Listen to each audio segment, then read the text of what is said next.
Today we will be discussing resource underutilization and virtualization topic.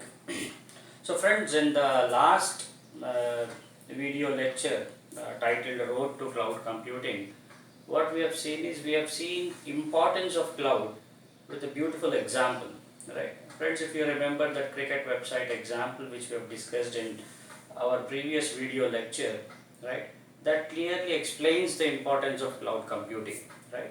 So without understanding virtualization, right, there is no question in studying, there is no point in studying cloud computing. So cloud computing's backbone is the technology called as virtualization. So friends, what we will do is, in today's video lecture, we will try to understand what is virtualization. And in order to understand virtualization, before that one should understand something called as resource underutilization. What is resource underutilization? Resource underutilization is a problem, friends. So this is basically a problem, right? I'll give you an example so that you can understand what is resource underutilization. For example, you have a computer, friends. Example, you have a computer, right? The configuration of your machine is maybe you have a 8 GB RAM, right? Maybe you have a i5 processor which has got 4 cores, right? Maybe you have 1 terabyte of hard disk, right?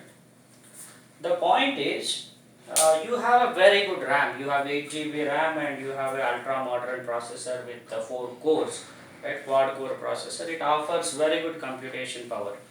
Now the point is, friends, are you really writing programs or are you really executing applications which really consume 8 GB RAM or which really needs the computation power of a i5 processor with 4 cores?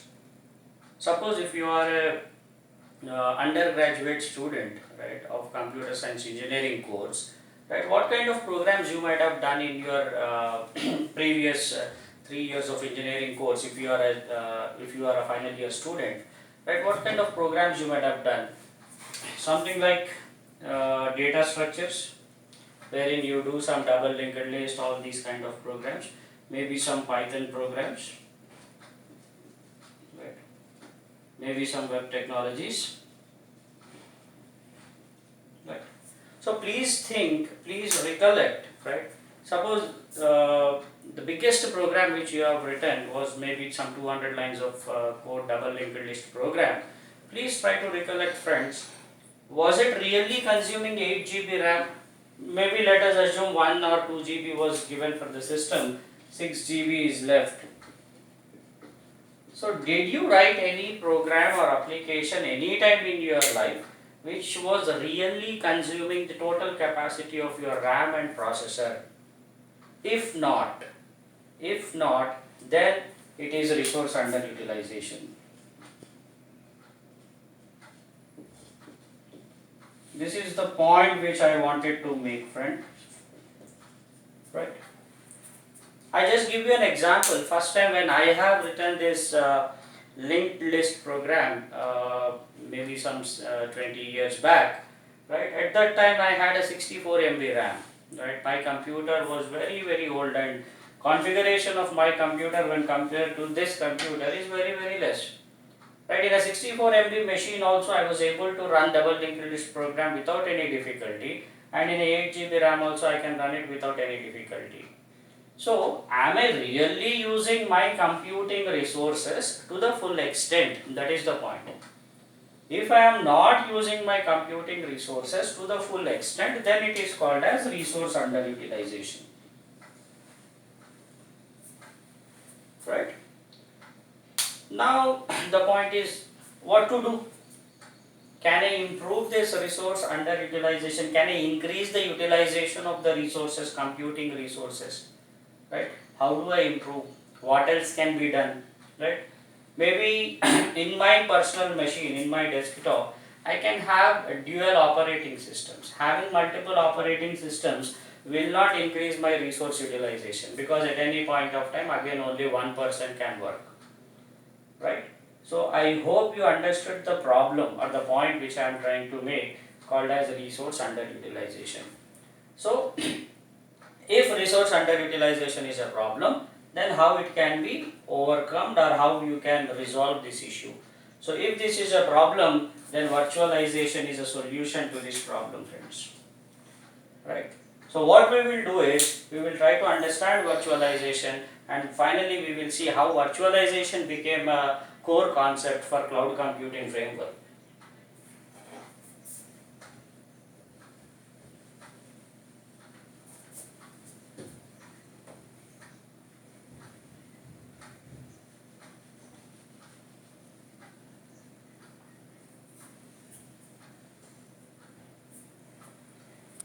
Fine, friends, so virtualization is an important concept. It's a concept basically, right? So what exactly we do in virtualization? That is what we try to understand. Right? I'm sorry. So friends, in virtualization what happens is, in virtualization what we do is, we create virtual machines. Right? Please listen carefully. What we do is, we create virtual machines. Creating virtual machine means, suppose I have a computer, right? The example which we have just taken, right? A 8 GB machine with i5 processor with 4 cores, right? Suppose if my requirements, or if the programs which I am running in my computer, they hardly need 3 GB RAM, let us assume, and i5 processor with 4 cores, quad core processor, if 1 or 2 cores are enough for me and a 250 GB hard disk is more than enough for my requirements, what I can do is, with the remaining configuration, I can create one more virtual machine. Virtual machine is also a computer, right? The physical resources of the computer, especially the computing resources, which include RAM, processor, hard disk, network bandwidth. These four things together is called as computing resources. These four computing resources can be shared. I can create virtual machines from my physical computer, and these virtual machines are very much same as physical computers, friends. Only difference is you can't touch and feel them. These virtual machines can be given IP addresses also, and these virtual machines can be given to different people, and these virtual machines can be accessed simultaneously, right? This is how I increase my resource utilization. 100% resource utilization can be done.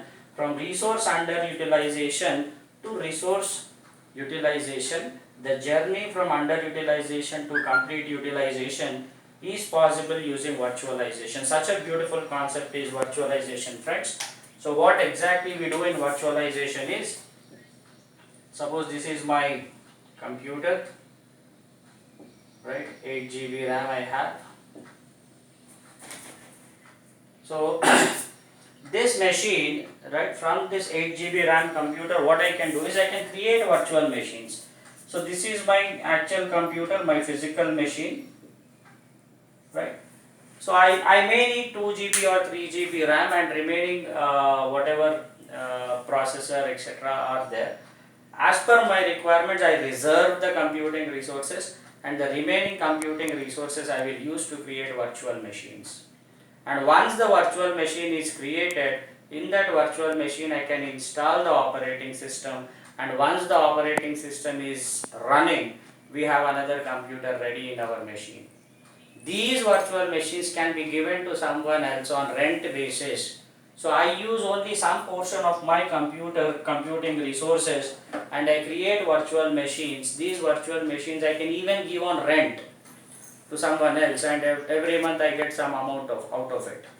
So such a beautiful concept is virtual machine, and we will try to see, right, what exactly happens in virtualization. Please observe this, friends, carefully. Now this is my computer with 8 GB RAM, right? Now what I do is,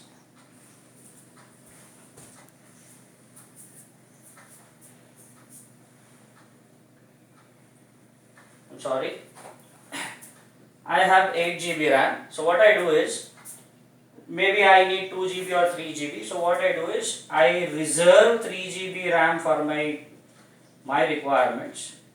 Out of 4 cores, let us say 2 cores are enough and 250 GB HDD is enough for me. Now what I do is in this computer I will install a virtual machine. Friends, there are so many softwares available in the market free of cost. I'll give you some examples. VMware, Hyper-V, and Oracle's we have VirtualBox. Right? So, to implement virtualization, we have some softwares. These softwares are called as hypervisors. This is an important word, friends. Hypervisor. So hypervisor is a software which will help me in creating virtual machines from my physical machine. So what I do is first I will install hypervisor, maybe VMware kind of thing. Then with the help of VMware I create virtual machines. So when I create virtual machine, this hypervisor will give me a wizard. It will ask me, okay, how much RAM you want to give, how many processor cores you want to give, how much HDD you want to give. All those specifications I'll fill, and the moment I click on submit button, I get a virtual machine. Once the virtual machine is ready, I can install the operating system and another machine is ready for me. So I have one physical machine, and in that physical machine I can have one more virtual machine. If you have very good configuration physical machine, you can have multiple virtual machines also. So once the virtual machines are created, you can rent them. So how much resources you need, you consume those resources, and with the leftover resources you can create VMs, and these VMs can be given to some third person, or maybe they can be given on rent basis to increase resource utilization. So from underutilization of resources, we are moving towards effective utilization of resources, which is possible through virtualization. Such a beautiful concept is virtualization, friends. I hope this is clear, and in our next lecture we will see types of virtualization, means how exactly virtual machines can be created, right? That we will be discussing in our next class, right? So keep watching. Thank you.